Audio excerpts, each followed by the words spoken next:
৯২ বছর বয়সে আজই একটু আগেই আমাদের ছেড়ে চলে গেলেন প্রখ্যাত সাহিত্যিক মণিশঙ্কর মুখোপাধ্যায়। আমরা তাকে সবাই শঙ্কর নামেই জানি। এটা তো প্রকৃতির নিয়ম। আমরা জানি যে চিরদিন আমরা কেউই থাকবো না, কিন্তু এমন কিছু মানুষ, এই শঙ্করের মতো যে সমস্ত মানুষ আমাদের মনে চিরকাল থেকে যাবেন, তাঁর বা তাঁদের সৃষ্টির মধ্যে দিয়ে, সেটাই আমাদের কাছে অনেকটা পাওয়া বলে আমার মনে হয়।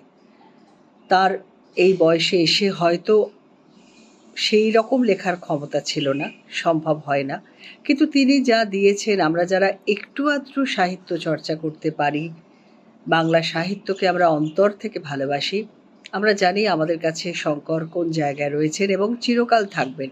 যে সমস্ত সৃষ্টি তার কাছ থেকে আমরা পেয়েছি, যতদিন আমরা থাকব, বাঙালি থাকবে, আমাদের ইতিহাস থাকবে, ততদিন শঙ্কর থাকবেন।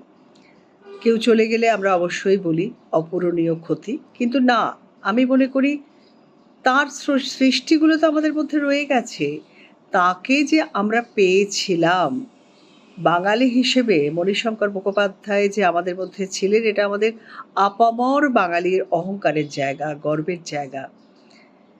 চলে যাওয়া কখনোই আমরা মেনে নিতে পারি না। কোনো চলে যাওয়াই আমাদের কাছে ভালো লাগার নয়, আমাদের চাওয়ার নয়।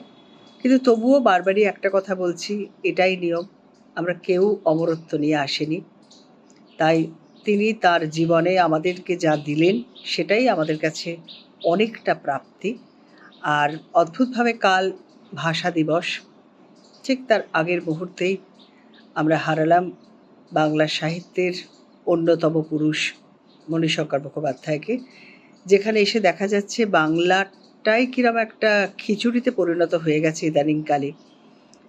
সেখানে দাঁড়িয়ে যারা বাংলা সাহিত্যকে এরম জায়গা দিয়েছেন, সেই মানুষের চলে যাওয়া ঠিক ভাষা দিবসের আগের দিন, একটা অদ্ভুত ইঙ্গিত বলে আমার মাঝে মাঝে মনে হয় এগুলো।